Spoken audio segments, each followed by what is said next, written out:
daylight, moonlight. This is one of those techniques that may look advanced, but at the end of this video you will realize that it's actually pretty simple. The real advantage of transforming day into night is that you preserve maximum detail, you won't lose any image quality, and there is absolutely zero grain. Everything stays clean and sharp. As a bonus, we will use a few masks and finishing touches to push the shot even further, and then we will save the entire setup as a power grade. So the next time you need a night scene, you're literally one click away. Okay, so here is how it's done. The first step is setting up a proper color space transform. This shot was captured in S-Log3. So the first node will transform our S-Log3 footage into DaVinci white gamut. And the second node will transform our image from DaVinci white gamut back to Rec 709.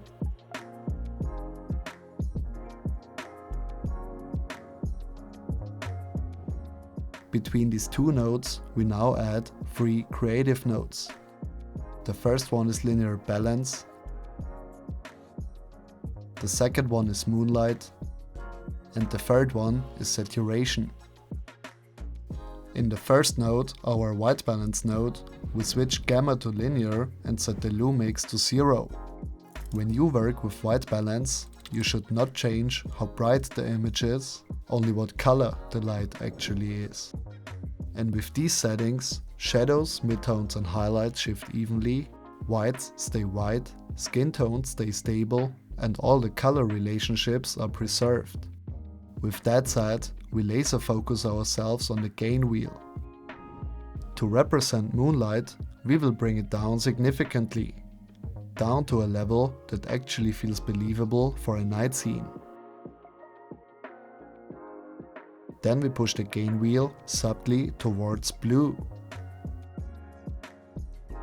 Just enough to suggest moonlight.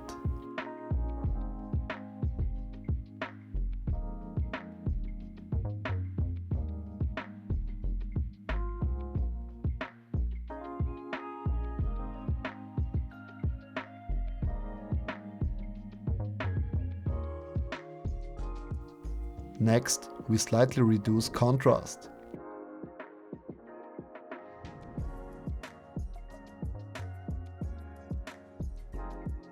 And since we are working in the DaVinci white gamut, we set the pivot to 0.336, which is the correct value for this working space. Finally, in the set versus set curve, we reduce our shadows to keep the blacks clean and realistic.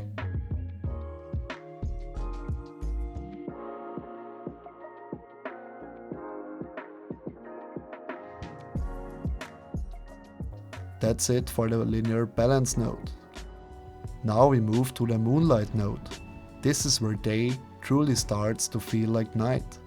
We search for the color generator effect and add it onto the node.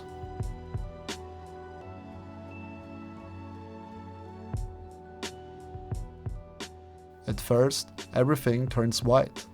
We then right-click the node and set the composite mode to multiply.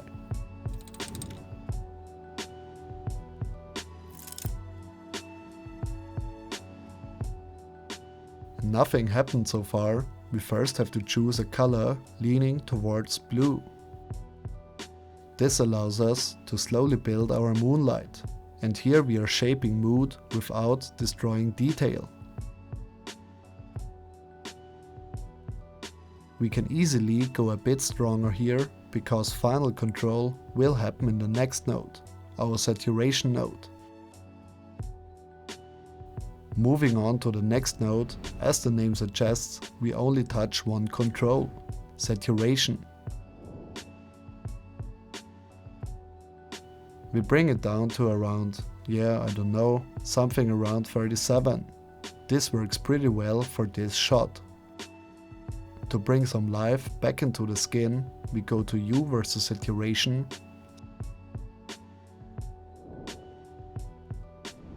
Set a keyframe on the skin, and now we gently decrease the saturation in this range.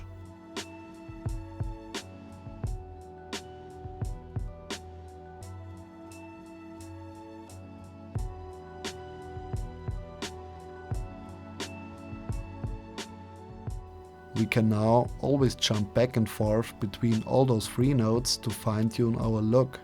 Here you can feel free, but always keep it minimalistic. At this point, our base foundation is done. But trust me, at first it's a constant back and forth and a lot of trial and error. So don't expect it to work when you try it for the first time. You have to play around a little bit, make subtle changes here and there, to actually achieve the look that fits your image perfectly. Now we will save this base foundation as a Powergrade. You simply right click on your image, then you grab a still frame, and the only thing that's left to do here is to drag this still into the Powergrade section. So from now on, in any other project in the future, you simply move to the Powergrade section, search for the day to night edit, and apply it onto your image.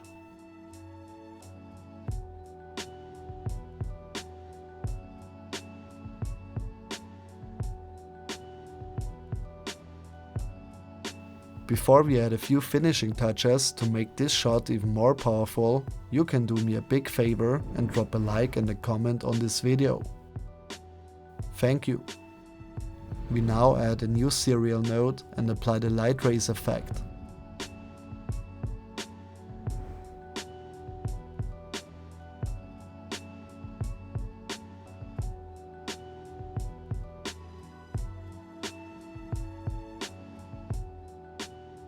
And boom!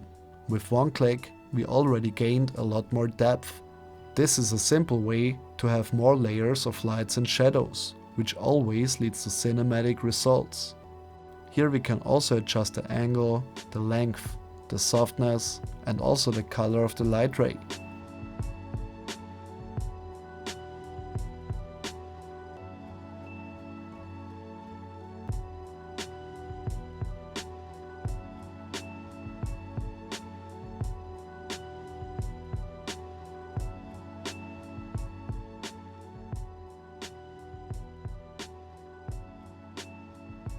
For now we won't touch the color, since this is done after the next step to match our warmer lamplight. So in the next node, our goal is to isolate the lamp using a pen mask.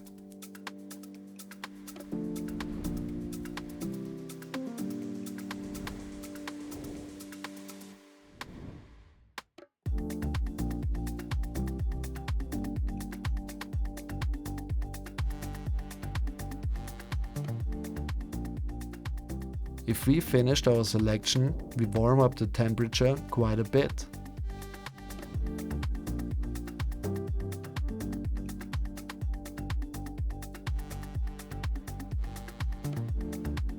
To avoid harsh transitions, we now feather the mask gently on the outside.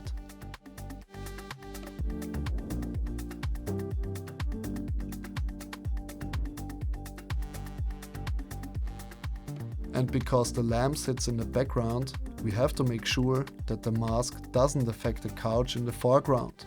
That would only feel unnatural. In this case, what we can do is to watch out for my forehead, because here a subtle spill of warm light makes absolute sense. Again, this requires a lot of fine-tuning to make it as realistic as possible. With this one single mask, we now created a proper color contrast between our warm light and the overall moonlight scene.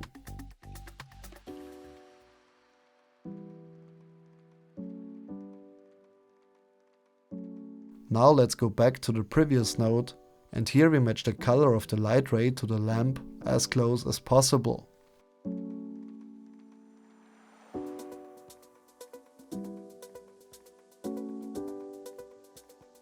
That's it.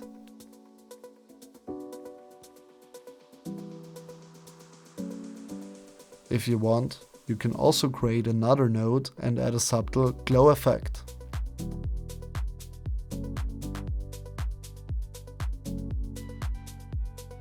With a few small tweaks, you can make the lamp even more dominant and glowy. One last thing we have to watch out for is the background. If you are looking behind me to the right, you will notice that this area is too bright. Under Moonlight, this should be the darkest area. So we create another node with another mask and select the area in the background.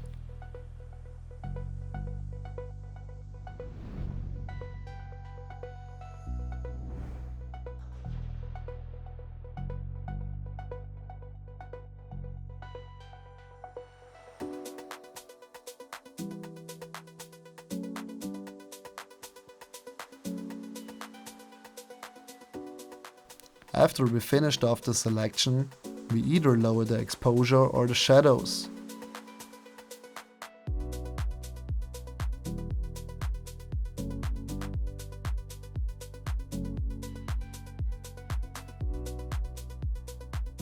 And again we feather it carefully so that it blends naturally into the image. And that's it. Obviously, every shot is different, but if you follow these foundational steps and then fine-tune and adjust them to your scene, you can turn day into night very quickly, while preserving maximum quality and zero grain. And again, if this helped you, feel free to like, comment and subscribe. It really helps the channel. Thanks for watching.